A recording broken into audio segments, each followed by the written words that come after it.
Why are these manifestations so similar to Eastern religions and Hinduism and the Kundalini cults, and yet they're not found in Scripture, they're not found in the Bible, they're not found in classical Christianity at all?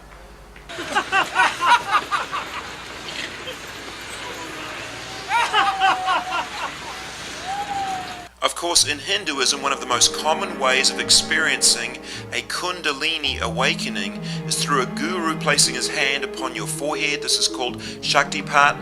And when they do that, you'll be infused with this incredible love and this wave of emotion. You'll fall down. There'll be all these manifestations, maybe animal noises, joy and weeping and shaking. This is a Kundalini awakening, and amazingly, it is exactly the same as what we have been seeing in the Toronto. Now, one of the very clearest signs of a Kundalini awakening has always been these kriyas. You see this woman involved in the New Age movement. She's walking along exhibiting these kriyas happening, involuntary jerking motions, and the staggering thing about it is that we are seeing again and again and again these exact same type of kriyas right through the Toronto movement. This has always been one of the clearest signs of Kundalini that we know of. A friend of mine from South Africa who's done a tremendous amount of research on this topic says that Kundalini is like a false Holy Spirit. It produces even miracles and healings, infusions of love and power and energy and emotion and all these kinds of things, and yet it's the Hindu version of the Holy Spirit. Okay.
Be blessed! Thank you, Lord.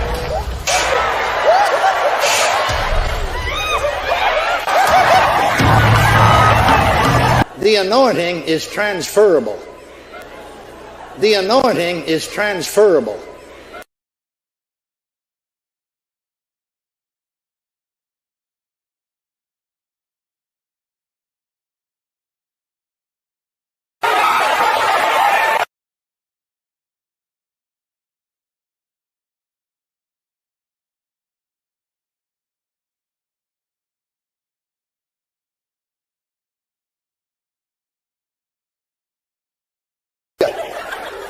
Hallelujah. Hallelujah. Hallelujah. Hallelujah.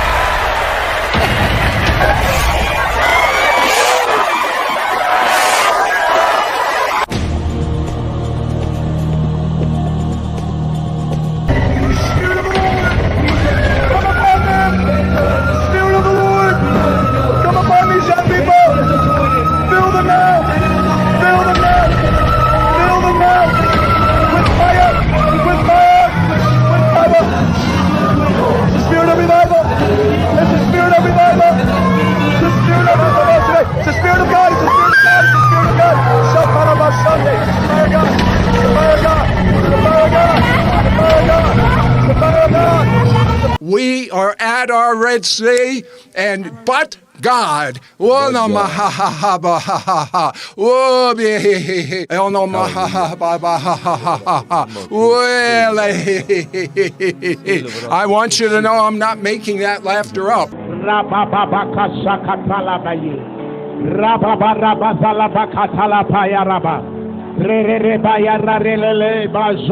I view the Holy Spirit like the genie from Aladdin. And he's blue.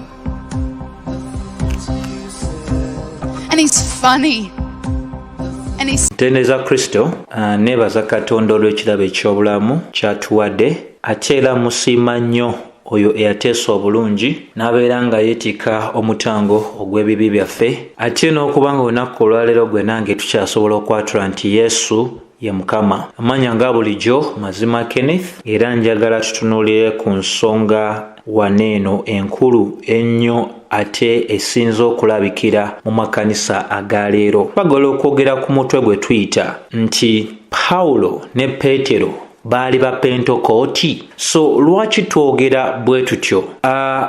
Ekibiina oba omugendo gw'abapentekooti leero mu ggwanga lyattu Uganda n'amawanga gonna agatwetoolodde waliwo obwangu obwajja mu mugendo ogwo. Abantu abayitibwa abapentekooti erinnya lyabwe balijja ku ekyo ekyaliwo ku lunaku luli Omwoyo Omutukuvu lwe yagenda mu maaso n'okubeera nga afukibwa ku kkanisa oba ku lunaku ekkanisa lwe yazaalibwa, ng'era ekyo kijjulo ky'Abayudaaya oba ku kijjulo ky'Abayudaaya ekiyitibwa pentekooti. So ebimu ku bintu ebyaliwo kwe kubeera nga abantu baweebwa ekirabo eky'okwogera mu nnimi, ng'era ekirabo ekyo kijja ku lw'Omwoyo Omutukuvu. Kati mu kubeera nga ekibinja ky'abapentekooti oba ababeeyita abapentekooti tebaamanya ki ekyali ekigendererwa ekyekyo, buli kyonna ekyalabikako ku lunaku olwo bo baakifuula okubeera nti yenkola Abakristaayo gye bagwanidde bonna okubeera nga bagoberera. So erinnya eryo erya obupentekooti balijja ku lunaku olwa pentekooti, era ebyannyonnyola olunaku olwo kaakati bye binnyonnyola kye tuyita omugendo ogwo oguyitibwa ogw'abapentekooti olunaku olwaleero. Era abamu balowooza nti abalokole bokka be abayitibwa abapentekooti. Era abamu balowooza nti oyo atali mu mugendo gw'abapentekooti oba abakarismatic oyo taba mulokole. Ensomesa ya Bayibuli si bwetyo bweraga, kubanga nabo erinnya lyabwe si tuufu okubeera nga lye batambulizako ekintu ekyokulowooza nti no okuggyako bokka abali wansi w'omugendo gwabwe be balokole. So balina endowooza egamba nti buli kyonna ekyatuukawo ku olwo olunaku kigwanidde okubeera nga kirabisibwa mu bulamu obwoyo yenna agamba nti mu Kristaayo. Ekimu ku kyo kwebyo kwe kwogera ennimi. Tolina bweyimirira mu maaso g'oyo eyeeta omupentekooti oba omukarismatic oyo akkirizibwa oba akkiriza mu birabo eby'Omwoyo Omutukuvu n'omukakasa nti wajjuzibwa Omwoyo Omutukuvu naye ate tuyogera mu nnimi naye ate tolaba kino ne kino nga kibeerawo. So endowooza zaabwe zazimbibwa bwe zityo. Mu bufunze tusobola okugamba nti omugendo guno ogw'abapentekooti n'abakarismatic gukulembeza nnyo ebintu ebirabwako waggulu w'amazima ag'ebyawandiikibwa, nti singa oli tabaako nakyalaba nti oba oyogedde mu nnimi oba otandise okwesansabaga oba abalema okutambula oba abazibe okulaba bintuntu bwe bityo oba okubaako okwolesebwa oba okufuna ebirooto oba tugambe okubaako engeri ey'enjawulo gy'ofunamu obubaka nga bupya, mu ndowooza zaabwe bo baba bagamba nti omuntu oyo tasobola kubeera nga akozesebwa Katonda, ate omuntu oyo tasobola kuba nga yakola ki? Yalokoka. So kati ekigendererwa eky'okugamba nti Pawulo ne Peteero baali ba pentekooti, kigendererwa kya kubeera nga tutunuulira enneeyisa ey'abapentekooti ab'olunaku olwaleero n'enneeyisa eya Pawulo ne Peteero n'engeri gye baakwatamu ebintu n'enkolagana zaabwe n'abantu zaali zeesimbye ku nneewulira y'omubiri, zaali zeesimbye ku kyo omuntu kyasoose okulaba, zaali zeesimbye ku ebyo ebintu ebyo ebikwatikako oba bisobola okutegeerera mu busimu obutaano. So ekyokuddamu eri kino kisobola okubeera nti weewaawo oba nedda, naye nga tetunaba kubanga tumaliriza n'ebyo, tugwanidde okusooka otutunulya obulamu obwa bano abatume benjogeddeko. Abantu bano abayitibwa abapentekooti bagulumiza oba buli kintu kyonna eky'omwoyo bo baakituusiza ddala ku ddaala erya obusimu obutaano. Bwe baba tebasoose kulaba kintu tebakikkiriza, bwe baba tebasoose kiwulya tebakola ki, tebakikkiriza. So ebyawandiikibwa newankubadde bikulu nnyo tebikola makulu gye bali okuggyako nga waliwo ekintu ekigwa mu busimu bwabwe obutaano. So eri bo ebinyumo, enneewulira y'omuntu, ebintu ebigwa mu busimu obutaano bye bikakasa amazima, si ebyawandiikibwa, si nsomesa ya Bayibuli. Mu nsomesa ey'abatume bye tuwulira mu mubiri gwaffe, ebintu ebigwa mu busimu bwaffe obutaano byakukirizibwa nga tubigenze mu maaso n'obikema n'ekyo ekiyitibwa ebyo ebyawandiikibwa. Naye bo obunafu bwabwe bwe buno nti bwe baba nga tebasobola kiregako, tebasobola kikwatako, tekisobola kugwa mu busimu bwabwe obutaano, tebajja kikkiriza. So kikulu nnyo mu ntandikwa nga sinnagenda mu bingi, gwe ssebo n'ennyabo awuliriza okutegeera nti abantu bano abayitibwa abapentekooti oba bali mu mugendo ogw'abapentekooti abamanyikiddwa nnyo okwogera ennimi ezitali za nnamaddala, empangirire, ezitaliiko kigendererwa, ezitali mu kikula kyaziri, ezitagoberera nsonga lwaki ziri zaaweebwa, okuyambako mu bufunze okutegeera. Njagala otegeere kino era omanye kino mukwano gwena awuliriza nti ennimi ezaaliwo olubereberye ng'ekkanisa etandika tezaamala gaweebwa owataali kigendererwa. Bw'osoma ekyamateeka 28:49 n'osoma Yeremiya 5:15 n'osoma Isaaya 28:10-12 n'osoma Bakolinso ekisooka 14:21-22, Bayibuli ejja kulaga nti ennimi ezo ezaaliwo olubereberye ng'ekkanisa ezaalibwa zaali za kigendererwa nga akabonero eri Abayudaaya abaali tebakkiriza nti obujeemu bwabwe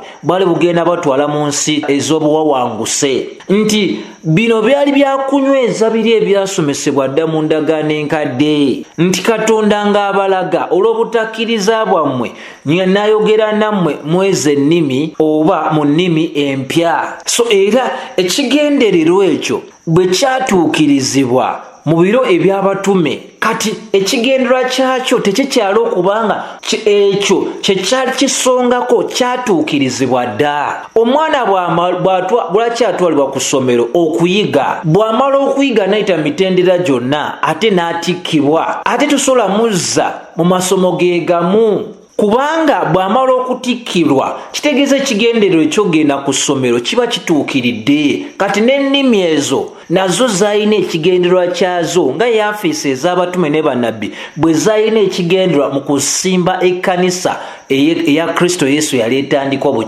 obutandisi. Era yafeesi ezebbiri zaaweebwa ebirabo eby'Omwoyo Omutukuvu ebizibu nnyo nga mutambuliramu obubonero nga okuwonya, ebyamagero, ennimi n'okuvunula ennimi, ng'ebyo byakunyweza obuweereza obw'abatume n'obubaka bwabwe. Omulimu ogwo bwe gwakolebwa ne gumalirizibwa bulungi nnyo, byonna bye twetaaga okumanya kati byawandiikibwa mu ndagaano enkadde n'endagaano empya. Naye abo abaafunanga obubaka obujja okuva eri Katonda ng'enjiri ekyawandiikibwa bwe baali bakyaliwo, kyali kigwanidde ebyamagero n'obubonero okubanga nabyo bigenda mu maaso, okubeera nga bigenda mu maaso n'okubanga bisonga kwabo abantu ng'abo bennyini Katonda byali alonze okusimba owo omusingi ogw'ekkanisa ye. Kati bwe baamala otuukiriza ekyo ekyali kibayitiddwa, yensonga lwaki byonna ebyabaweebwa ng'enjiri eyali empya mu biro byabwe kati byawandiikibwa.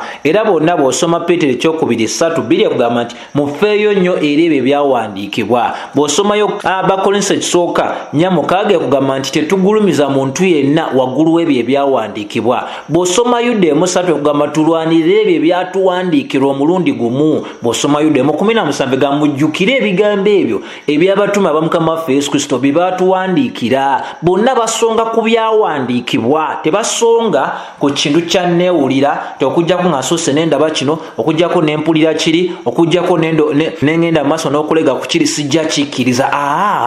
Ebintu byonna kati tubiina mu bulambulufu bwabyo. Yensonga lwaki Bakolinso 1:10 tugamba nti byonna ebyalwa mu ndagaano enkadde byatuwandiikirwa ku lw'okuyiga kwaffe ng'ebyokulabirako tuleme kuddamu nsobi ze ezimu. Yensonga lwaki n'endagaano empya ne enkadde tugisoma. Ate ensonga y'emu era Pawulo abawandiika mu Timoseewo 3 Pawulo bwe yali ng'awandiika anyweza ng'alagira ddala ng'agamba nti ebyawandiikibwa byonna biweereddwa olw'okuluŋŋamizibwa kwa Katonda era bya mugaso nnyo eri okusomesa, eri okunenya, eri okutereeza, eri okulagira okutambulira mu butuukirivu. Pawulo teyasomesa bantu kunoonya bintu nga byakubeera nga abantu mu ngeri emu oba endala banoonya ebintu ebinaagenda maaso n'okukyamula ennewulira yaabwe nti paka nga kino kisoose kubeerawo, mpaka nga kino nakyo kisoose kubeera nga kirabikako. Omulaka guli ku byawandiikibwa eby'endagaano enkadde n'endagaano empya. Era anaategeera obulungi engeri kiki kyagwanidde okusomesa alina genda mu byawandiikibwa. Oyo anaatereezebwa mu ntambula ye enkyamu alina genda mu byawandiikibwa. Oyo anaatereeza empisa z'enkyamu alina ogenda mu byawandiikibwa. Ng'onaalagira omuntu otambula mu butuukirivu olina omulaga ebyawandiikibwa. Kwa byonna bye twetaaga okumanya biri omwo mu byawandiikibwa. Ensonga lwaki era Pawulo y'omu Bayibuli etulaga bw'oba osoma ekitabo eky'ebikola by'Abatume essula 10:7 yino egenda mu maaso n'okukoona ku nsonga ng'etulaga nti awo bwe yali amaze okuba nga ayita mu kitundu ekya Amphipolis ne Apolonia najja mu kitundu ekya Sesalonika. Eyo waliwo sinagogo ey'Abayudaaya olwokubiri. Awo Pawulo nga bwe yali engeri ye n'ayingira mu yo Sabbiiti ennaku 3 eza Sabbiiti n'agenda mu maaso n'okubeera nga akubaganya ebirowoozo wamu n'abo okuyita mu byawandiikibwa. Ssebo ne nnyabo ampuliriza. Pawulo bwe yatuuka eyo teyatandika ate kunyumya mboozi, teyadda mu katemba, teyatandika bagamba mmwe bassebo ne bannyabo nina ebyamagero bingi bye ngenda okukola mu masekati gammwe mulyoke mukkirize nti yenze mutume. Bawuli egamba nti Pawulo awo nga bwe yali empisa ye n'ayingira mu mu Sabbiiti 3 n'awakana nabo mu byawandiikibwa. Teyawakana nabo mu bintu ebikwatikako, teyawakana nabo nga batunuuliza biki ebikwatagana n'obubonero, biki ebikwatagana n'ennimi, biki ebikwatagana n'okubeera nga yatwalibwa mu ggulu, biki ebikwatagana n'okubeera nga alabye abazibe nga balaba, alabye abalema nga nedda. N'awakana nabo mu byawandiikibwa. Kati leero okuwakana kw'abantu tekuli mu byawandiikibwa. Bayibuli egamba nga abikula ng'ategeeza nti Kristo kyamugwanira okubonyaabonyezebwa n'okuzuukira mu bafu. Ng'abikula ebyawandiikibwa kubanga ali kuwakanira mu byawandiikibwa. Bannaffe abali mu mugendo gw'abapentekoote tebawakanira mu byawandiikibwa, bawakanira mu bintu ebikwatikako nkusingo nti Katonda akola mu bulamu bwange kubanga nina kino, kubanga nina kiri, kubanga njogera mu nnimi, kubanga waliwo kino nina abagoberezi bangi, nina ogukanisa gunene, ntambudde amawanga. Kati gwe bimeka by'oyina? So ogwo si musingi mulungi, eryo si ttaka ddungi lyakuwakanirako. Omusingi omulungi ogw'okuwakaniramu kwe kubeera nga tudda mu byawandiikibwa abalaga nti Kristo kyamugwanira okubonyaabonyezebwa n'okuzuukira mu bafu nga akwata. Bayibuli egamba era nti oyo Yesu nze gwe mbabuulira ye Kristo. kuga n'atandika okubeera nga ababuulira nga akwata mu mateeka aga Musa nga bwakwata ne muki nga bwakwata ne mu kuwandiika okw'abannabbi. Ssebo ne nnyabo awuliriza, abantu abasinga tusobola okugamba leero ekitundu ekya biliyoni y'abantu mu nsi yonna kiri mu mugendo guno gw'abapentekooti. Bangi nnyo bakijjudde, bangi nnyo endowooza zaabwe zaatomezebwa nti tebalina kye bakkiriza okuggyako nga basoose kiraba, okuggyako nga basoose kiwulira. Ne bw'oli balaga ebyawandiikibwa yajja asigala ng'akugamba ebyawandiikibwa si kikulu. Kiki lwaki tugenda ku ssomero okufuna ssente? Kati nze enfuna gye nzifunamu si kikulu. Kati nabo babanga omubbi agamba nti nze engeri yange gye nfunamu ssente si kikulu. Ekikulu nfuna ssente ndabirira famire yange. Ng'ali mu bwenzi bw'asobola okugamba nti nze ekikulu si kyekyo kye nkola, naye mukyala wange mulabirira, amwana wange n'abaana bange mbalabirira. Kati gwe kikyogamba? Kati bo engeri gye babikolamu si kyekikulu, oba Bayibuli eyogedde kya si kyekikulu, wabula kireeta abantu, kireeta okuganja, kisiimibwa bangi. Engeri ng'eyo muganda wange gwe naawuliriza, Bayibuli tetugamba gigoberera, kubanga engeri ng'eyo yakuwabya buwabya. Kyabiva yennyini omutume awandiika nga sikulisizaayo, awandiika mu kitabo eky'Abakolisaayo Pawulo mwene nga annyonnyola ebintu ebikulu mu ssuula ey'okusatu olunyiriri lw'16. Bayibuli bweti bwetulaga etugamba nti ekigambo kya Kristo kibeerenga mu mmwe.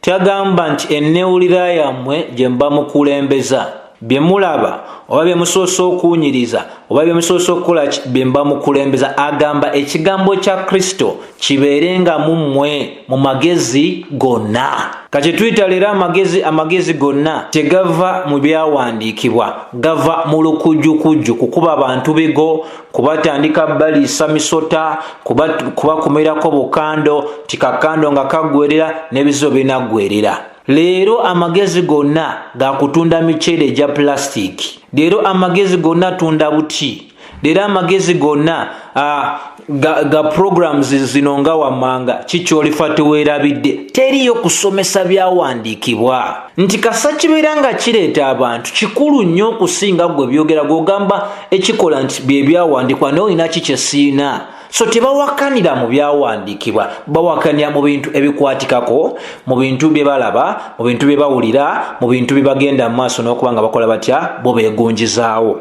Pawulo takyusiza nsomesa ye, atulaga nti ensomesa ye y'emu yakubeera ng'abantu abalaga ekyo ekyannamaddala. Ssebo gwena awuliriza tolina kwerabira. Baluumi yennyini naye nywezange tugamba omutuukirivu anaabeerawo lwa kukkiriza. Ssebo ne nnyabo ekirina okubeera nga kikakasa gwe biki by'okola nange byenkola kye kigambo kya Katonda ekisiima kye tusobola okugamba ekipimo kyaffe bye byawandiikibwa. Kyokola bwe kiba tekiyita mu kipimo ky'ebyawandiikibwa, newankubadde kiriko bangi abakikola, newankubadde kye kikuweesa emirembe, newankubadde kye kikuleetera enneewulira ennungi, newankubadde bangi abalina zi radio, abalina zi TV, abalina agamotoka, abalina agakanisa aganene, abalina abagoberezi abangi nga kye bakola si kituufu kubanga bangi bakikola. Kyova olaba omuntu singa tafuna kuvuunulwa kulungi okw'ensonga ey'ebyo ebiwandiikiddwa mu Bayibuli, era ajja kumaliriza ebintu ebyo abikozesa bubi mu bulamu bwe obw'Ekikristaayo. Pawulo mwene Bayibuli etulaga mu kitabo eky'ebikola by'abatume bw'osoma essuula eya 28 mu biro eby'oluvannyuma nga tannaba kugibwako mutwe gwe, kino kye kyaliwo Bayibuli kyegenda mu maaso n'okuba ng'ekola ki etulaga. Njagala ntandikire mu lunyiriri olwa-23 mbeeko ebintu ate ebikulu bye ngenda mu maaso n'okuba nga ngenda mu maaso n'okuttotola nga nkulaga kiki ekyaliwo. Bayibuli etulaga ne bamulaga olunaku ne bajja bangi gye yali mu kisulo n'abannyonnyola ng'ategeeza obwakabaka bwa Katonda era nga abakkirizisa ebigambo ebya Yesu mu mateeka mu mateeka ga Musa ne mu bya bannabbi okusooka nti abantu abajja oluvannyuma nnyo Abayudaaya baasaba olunaku okubanga bagenda Pawulo bannyonnyola Bayibuli egamba kasita baamulaga olunaku bajja bangi mu kisulo mwe yali asula. Pawulo yali musibe kalina akayumba ke yalimu. Bayibuli etulaga akayumba ko ke yalimu bwe bajjayo ku kazigo ke. Bayibuli etulaga nti n'abannyonnyola ng'abategeeza obwakabaka bwa Katonda. Otegeeza otya abantu obwakabaka bwa Katonda nga oli muwalaala nti kubanga ng'oyogera nnyo, kubanga olina ebikwatibwako. Abasiraamu babiina, Abakatoliki babiina, Abahindu babiina, Babudisiti babiina. Kati gwe kikyogamba nga kipya. N'abategeeza obwakabaka bwa Katonda era ng'abakkirizisa ebigambo bya Yesu mu mateeka ga Musa ne mu bya bannabbi okusooka. Bayibuli egamba okusooka enkya okutuusa akawungeezi. Ono yali annyonnyola, muganda wange awuliriza, yabannyonnyola okusooka enkya okutuusa akawungeezi. Luganda nosoma baluvayo bulungi naye ye Bayibuli jenene y'Oluganda eraga nti okusooka enkya okutuusa akawungeezi. Mu Luganda lwange olufu bwentu enyinza okijjayo. N'abannyonnyola okuva ddala ku budde obw'okumakya paka ku budde obw'akawungeezi. Babegamba nti abamu ne bakkiriza ne beeyongera, abalala ne batakkiriza. Kyekiro nti bangi tubakkirizisa ebigambo bye byawandiikibwa. Abamu bakkiriza, abalala tebakkiriza. Teri n'omu gwe tukaka.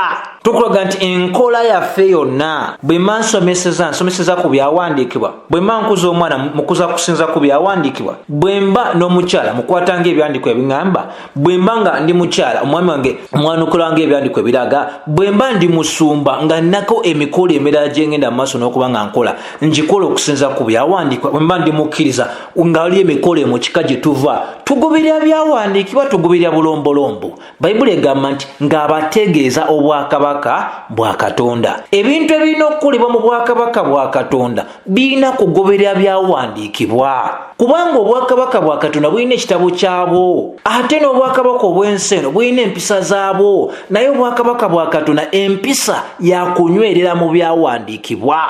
Bayibuli egamba mbu era nga abakkirizisa ebigambo bya Yesu mu mateeka ga Musa ne mu bya bannabbi okusooka enkya okutuusa akawungeezi. Kyawandikibwa. Si nti nno Pawulo yali annyonnyola bubi eri abatakkiriza, si nti nno bano abakkiriza baawulira ekyenjawulo ku ebyo ku kyabali abatakkiriza, naye okusaalawo kuli eri muntu. Era gwe yenna mpuliriza ng'oli mu mugendo guno ogw'abapentekooti, kikulu nnyo gwe okutegeera nti Abakristaayo abakkiriza ebyawandiikibwa tetugaana nnewulira ya mubiri, tetugaana busimu butaano, wabula kasita bubeera nga ebyo ebiyise mu bwo tebiwakanya ebyo byawandiikibwa. Abakristaayo ffenna nga nange muntwalira abakkiriza ebyawandiikibwa tukkiririza mu busimu obutaano n'ennewuliro y'omubiri, era naffe tubeera n'essanyu nga tulabye abantu nga balokoka, tubeera n'essanyu nga tutegedde ebyawandiikibwa, tubeera n'essanyu nga tulabye okuddibwamu kwaffe okw'essaala, tubeera n'essanyu mu bintu ebingi, naye tetuba na ssanyu eri bulimba. Ako kakulu nnyo kakuba nga kola tya kakategeereka. Era Bayibuli y'emu etulaga mu kitabo kyekimu eky'ebikolwa 17 olunyiriri olw'11. Bayibuli etulaga akantu akakulu ennyo wano nti Pawulo awandiika ng'agamba naye bano balungi okusinga ab'e Sesalonika kubanga bakkiriza ekigambo n'omwoyo omwangu ennyo buli lunaku nga banoonya mu byawandiikibwa oba nga ebyo bwe biri bwe bityo. Kama ebazibwe. Bayibuli egamba Abakristaayo Abayudaaya mu kitundu kya Bereya baali bankizo, baali balungi okusinga ab'e Sesalonika. Kiki ekyabafuula okubanga balungi? Kubanga bakkiriza ekigambo n'omwoyo omwangu. Tekitegeeza nti Abakristaayo ab'e Sesalonika tebaali balungi baali balungi naye ab'ekifo kino ekya Bereya baali babasingako nga babasingako batya kubanga buli lunaku nga banoonya mu byawandiikibwa oba ng'ebyo bwe biri bwe bityo. Tebaakema Pawulo nga bamugamba nga ennimi ziriwa obubonero n'ebyamagiro biriwa wano tulinawo abalwadde sooka obawonye, emmotoka ye eriwa oba endogoyi yerwa mu biro byabwe, eryato liriwa lyogiddeko, oyambala munagiro ki? Ebyo si bye baaliko, tebaanoonya kirala, baawuliriza n'obwegendereza ne batwala eddaala ery'okubeera nga bafaayo nnyo eri ebyo byagenda maaso n'okubeera ng'akola ki, ng'asomesa oba byali bigondera ebyo ebyali mu byawandiikibwa. Mu bufunze baagenda maaso n'okukema, bagenda maaso n'okulonda, bagenda maaso n'okwekaanya, bagenda maaso n'obwegendereza okubeera nga basalawo ddala oba Pawulo byali asomesa byali bya nnamaddala. Ssebo ne nnyabo tebaakebera birala, baakebera ebyo ebyali eby'endagaano enkadde, baakebera ebyo ebyali eby'endagaano enkadde, kubanga ebiro ebyo by'abatume endagaano empya itennaba kumalizibwa kuwandiikibwa. Bwe baba bagyesiga luli kikulagira ddala nti naawe leero osobola ogyesiga newankubadde olina n'endagaano yo empya. Kati leero tweyambisa empya ne tweyambisa n'enkadde, tusobola n'okubeera nga tusingira ddala Abaebbulaniya manyanga Ababereya kubanga tulina enkadde tulina n'empya. Oli agamba nti nze okukkiriza gwe teokozesebwa Katonda, sooka okole kino sooka okole kiri. Bameka abakugoberera, mawanga ameka g'otambudde, olina emyaka emeka, oyogera mu nnimi ssaawa meka, akawunti yo zaaki, ya $, ya siringi, ya pawunda, yaki, oyambala engoye za ssente meka, ye kika ki linnya kiri oyambala bwe liba lya ngatto oba musipi oba suuti, ebintu ebitalina nsonga, ebintu ebitalina mulamwa. Leero osanga abayitibwa abakadde mu kkanisa nga bye beekutte nga bye batambulizaako bo kye bayita obukristaayo bwabwe. Uganda nge gwe naawuliriza, Pawulo yagenda mu maaso n'okubeera nga awakanira mu byawandiikibwa. Naffe tugwanidde okuwakanira mu byawandiikibwa, tugwanidde okubeera nga bayibuli zaffe nzigule ng'ez'abatume bwe zaali enzigule nga tezigaddwawo. Ekkubo ettuufu ery'ogoberera lyekkubo erya Pawulo, lyekkubo erya Peteero, lyekkubo ery'abakristaayo bonna abaagondera ebyawandiikibwa. Bwe tweyambisako omutume Peteero bwe yali awandiika, naye ate teyayawukana nnyo ne Pawulo. Ye awandiika mu Peteero ekyokubiri essuula esooka, olunyiri bwe mba ntandise n'olw'16 ng'enjiri tenkwasiza nsonyi, bw'ati bw'agamba nti kubanga tetwagoberera ngero ezaagunjibwa n'amagezi bwe twabategeeza obuyinza n'okujja kwa Mukama waffe Yesu Kristo. Nange akubuulira muganda wange, siri kugonjawo bintu, siri kugamba kintu kyempanze obupanzi, ndikulaga byawandiikibwa nti naawe bw'oba wakanira mu byawandiikibwa, kyokola bwe kiba kivuula ensomesa ya Bayibuli kireke, tova ku Bayibuli kubanga abasinga tebagigoberera, baveeko kubanga tebagoberera Bayibuli. Awandiise ng'agamba nti kubanga tetwagoberera ngero ezaagunjibwawo amagezi bwe twabategeeza obuyinza obw'okujja kwa Mukama waffe Yesu Kristo, naye twalaba n'amaaso gaffe obukulu bwe. Jjukira Matayo 17:17 n'ogamba kubanga yaweebwa Katonda kitaffe ettendo n'ekitiibwa, eddoboozi bwe lyava mu kitiibwa ekimasaamasa ne lijja gy'ali bwe liti nti ono ye mwana wange omwagalwa gwe nsanyukira ennyo. Olw'18 eddoboozi eryo ffe ne tuliwulira nga liva mu ggulu bwe twali wamu naye ku lusozi olutukuvu. Laba 19 era ekisinga obunywevu tulina ekigambo kya nabbi. Bayibuli egambye ekisinga obunywevu si bikwatikako, si newuliraayo, si byosoose okulaba oba byosoose okuwuliza, tulina nakwegomba kyatuukawo ku Peteero, Yokaana ne Yakobo kye baalaba. Peteero kyagezaako okulaga nti gwe alina bino ebiwandiikiddwa binywevu nnyo n'okusinga amaloboozi. Kyava agamba era ekisinga obunywevu tulina ekigambo ekya nnabbi. Mukole bulungi okiraba ekyo nga ettabaaza eyakira mu kifo eky'ekizikiza okutuusa obudde bwe bulikya. Era kyava wandika mu Lwabiri ng'agamba nga mumaze okutegeera kino nti buli kigambo kya nnabbi ekyawandiikibwa tekitegeeza kukoma kw'oyo yekka. Olwabiri mu olumu, kubanga siwali kigambo kya nnabbi ekyali kireeteddwa mu kwagala kw'abantu, naye abantu baayogeranga ebyava eri Katonda nga bakwatiddwa Omwoyo Omutukuvu. Sebo no Bayibuli ey'Oluganda egezaako n'ejjayo ensonga nga bwe tulagiddwa nti ekisinga obunywevu tulina ekigambo ekya nnabbi. Sebo ne nnyabo, Peetero naye awandiika ng'agamba omuntu agoberera ebyawandiikibwa ali ku mulamwa, kubanga ebyandikwa binywevu. Ebyo ebirabwako bikyuka, enneewuliro ekyuka, byolaba bikyuka, byowulira bikyuka, naye ebyawandiikibwa binywevu. Era Bayibuli egamba mukole bulungi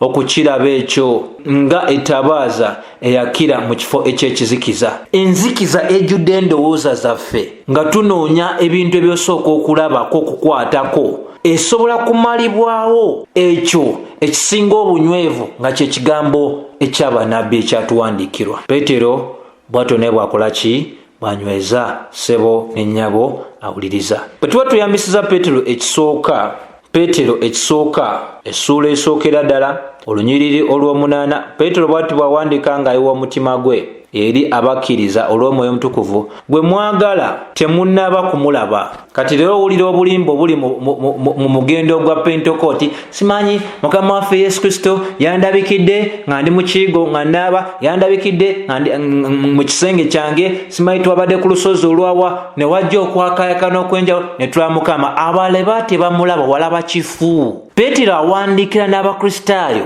mu biro bye, abaali nga balamu mu biro bye nga naye akyali mulamu, nti gwe mwagala temunnaba mulaba. Kati ki ekitufuula ab'enkizo okuba nga tulaba oyo nga n'abo Abakristaayo abaliwo mu biro eby'abatume tebaamulaba? Gwe mwagala temunnamulaba. Agamba nti gwe mutannalaba kaakano naye mumukkiriza. Gwe mutannalaba kaakano naye mumukkiriza. Ne mujaguza n'essanyu eritayogerekeka ery'ekitiibwa. Ulira ebyo. Peetero naye akulaga nti ffe kyova olaba Abaluumi 1:17 egamba nti omutuukirivu anaabaawo lwaki? Lwakukkiriza. Mukama waffe tetumulabanga naye tulina obwesige obumala mu byawandiikibwa nti byonna ebimwogerwako bya nnamaddala era abatume bye baatuwandikira bya ddala. So ssebo ne nnyabo, obutagenda nnyo wala, kyensobola okuba nga ŋŋamba nti tugwanidde okuba nga tulina Bayibuli zaffe nga mbikule ng'ez'abatume bwe zaali embikule. N'abantu abasinga Bayibuli zaabwe zaggalwawo dda, banoonya bunoonyi bintu ebijjuzza amakanisa amangi ag'Abapentekooti zemboozi n'abantu okunoonya ekinyumira amatu gaabwe. Oli akugamba nti nze kasita babeera nga abantu gye bali bangi bonna sobola kulowooza nti basiru, newankubadde tebasomesayo kigambo, bantu bali bonna sobola kulowooza nti basiru. Oli akugamba nti nze omusajja oyo nzikiriza nti Katonda amulabikira, era omusajja oyo nzikiriza taba alinako obubaka obupya obumuweebwa. Nti newankubadde tasobola bitulaga mu Bayibuli nti wakyalo obubaka obupya obuweebwa, naye nze nzikiriza nti waliwo obusobozi obwo. Lwelo olugendo lw'eŋŋambye olw'okuba nti omuntu atambulira ku kkubo nga lijjudde obuseerezi bw'amaanyi. Tebyeyanga ku buntu agana nti otandise nga kujjudde obuseerezi naye gye lidaga mu maaso eri waliwo okuteerera. Kyenjagala okugamba nti abatambulira ku kino ekintu ky'Abapentekooti ekyokunoonya ebintu nga biina kukakasibwa busimu butaano si byawandiikibwa, teriiyo ssuubi mu maaso eryo. Kyensobola okugamba wabula kyensobola okubeera nga nyweza abantu abo bagenda kweyongera nga bakola ebintu ebitakkiriziganya na Bayibuli, kubanga balina okuyaayaana okwesigamye ku musingi omukyamu. Beetonderawo ekyo ekibanyumira kubanga baagala obusimu bwabwe okubeera nga babukkusa nga babusanyusa. Otuuka otya n'oŋŋamba nti osobola okubeera nga otandika okubeera nga bannobo obaliisa amakovu, obanywesa jiiki, obanywesa omuddo, omanya nga obaliisa omuddo, n'obatuuzaako emizindaalo, n'obagamba nti musige sente zonna ze mulina ez'amaanyi ennene mu buweereza bwange mudde mwetulire ewaka mujja kulaba ebintu nga bibeerawo. Nti yogera mu nnimi ezo ez'obulimba, essaawa namba okyuse ebyo byonna ebikuluma mu mubiri gwo, okyuse obufumbo bwo, okyuse simanyi emirimu gyo. Yatula bulungi osobola okutonda kyonna ky'oyagala. Ebintu ebyo byonna bya bulimba, tebyesigamye ku musingi omutuufu ogw'ensomesa eya Bayibuli. Ebitono bye nkulazeeko muganda wange, njagala okumaliza nga nkulaga nti waliwo omusajja Bayibuli gweyogerako baali ba mirundi ebiri, eyali omugagga n'omulala ng'ali munaku, abamu emboozi mugimanyi eyo eya Laazaalo.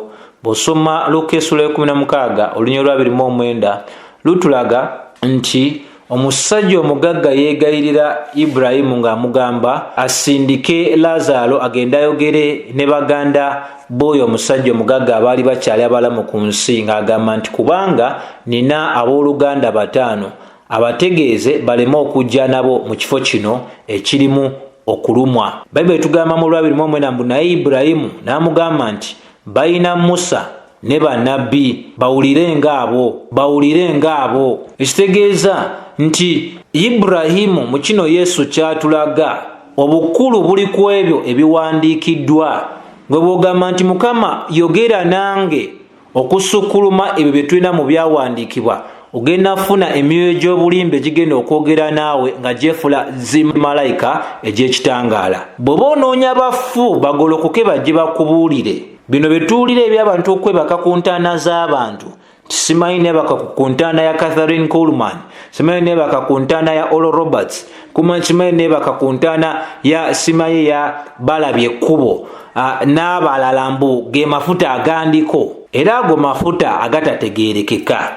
Amafuta agannamaddala gava mu kigambo kya Katonda ekyaweebwa Omwoyo Omutukuvu, abantu bataagala agobera. So nsaba ekisa kya Mukama waffe Yesu Kristo n'okwagala kwa Katonda n'okusa ekimu okw'Omutukuvu bibeere eri mmwe mwenna n'abooluganda bonna, emirembe gitagwawo. Amiina. Yeetaaga okyusa, mukwano kyusa, obudde nga tebunnagenda. Okyasobola okwenenya, okyasobola okuleka amakubo ago kubanga naffe gye twasooka.